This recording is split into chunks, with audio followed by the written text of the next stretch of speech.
guys, we're the Tattoo Teachers. In bed. But it's not what you think. It is clearly not what you think, because we're volunteering to keep one of our daughter's dogs this week. Our sweet little grand dog, Sasha. Sasha. Well, maybe not sweet, not but that crazy. sweet. But anyway, we're volunteering, and that's our whole topic for this segment. And we'll be right back with that.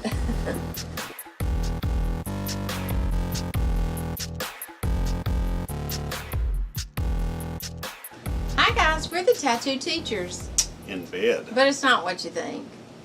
You're probably right. It's not what you think. Hey, just want to take a couple of minutes, throw one up for you. We kind of had a little discussion on one of our afternoon walks this past week about the do's and don'ts, what we loved about being retired teachers. And one of the things we absolutely love is being able to volunteer and help out occasionally at our daughter's school where she teaches. And what we learned about being volunteers is, or what we are in the process of learning, I guess what I can say is the things that I want to talk to you about is when I was a school counselor and people would volunteer. I never took them up on it.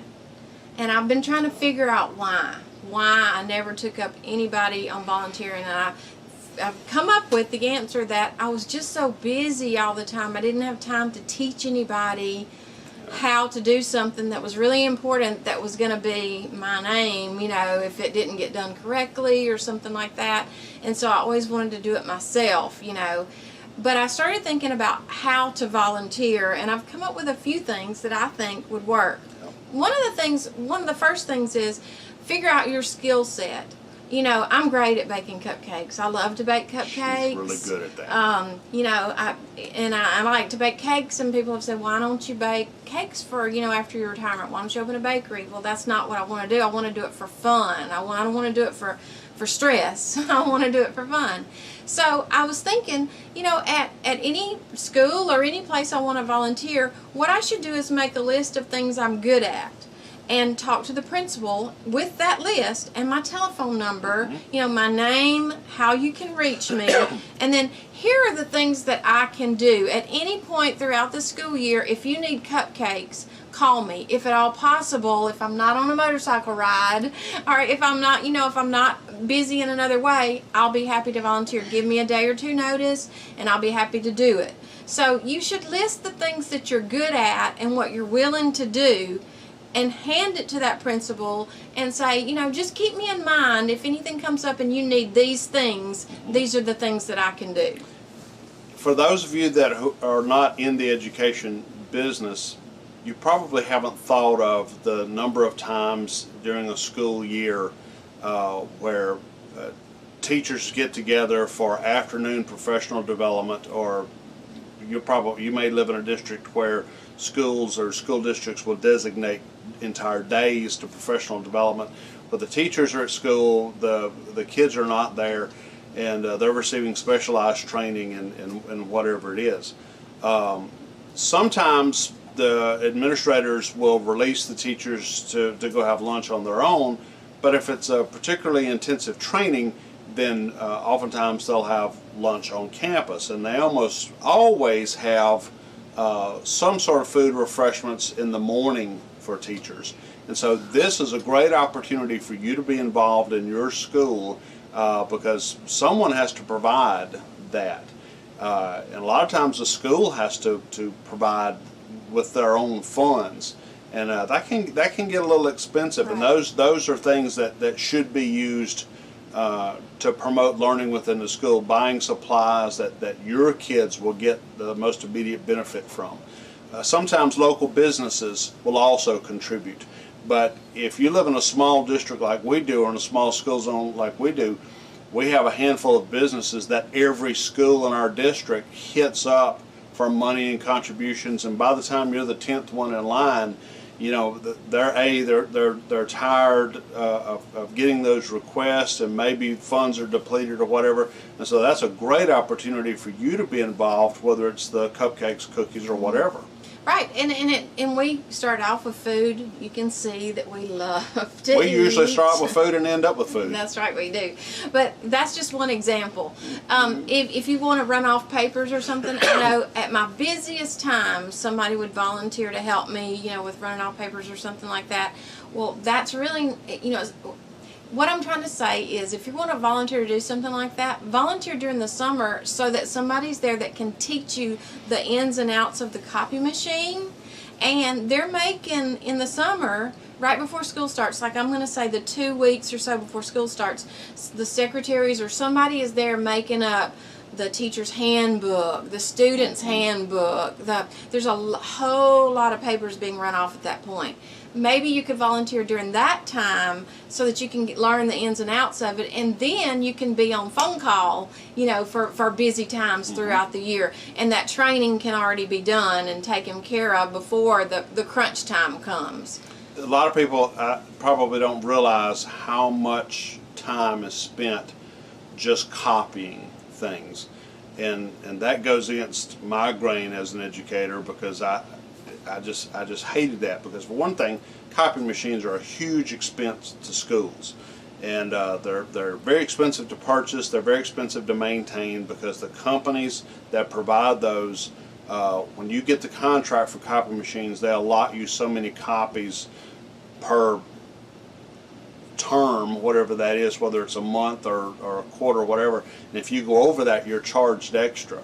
And so every time that paper is wasted Right. on some ridiculous project, or it's not done correctly, Right. that costs the school. So And that's another reason why people, if you say, well, I'll volunteer to run copies, and Yeah. the school says, no, that's okay, it's usually because of something like that. Yeah. But maybe if it was at a time where somebody could take their time to teach you, Yeah. that might be possible. And of course, and there's another thing with, you probably couldn't run tests off for teachers, because those are usually kind of confidential, and they don't want those to get out and things like that. But there are things around the school, painting, look, working in the flower beds, fixing up the shrubbery, Yeah. anything that you can think of that you're good at and that you would like to volunteer to do, decorating before open house, decorating seasonally with pumpkins or whatever for the season, for the school, just to make a cute entrance when the kids walk in. Anything that you can think of that you're good at, make a list of it, give it to the principal with your name and your telephone number,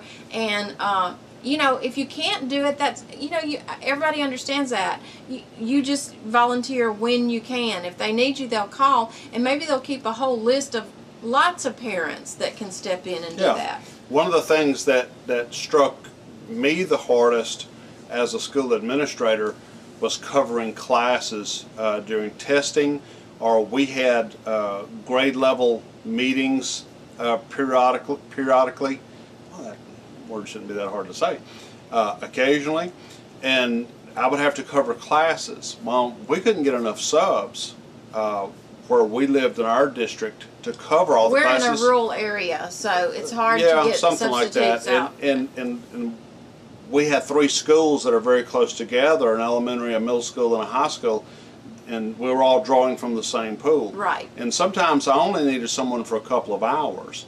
And so what I wound up doing was I used an app on my phone, and all of a sudden I cannot remember the name of it. Remind. It used to be Remind 101, now it's just Remind.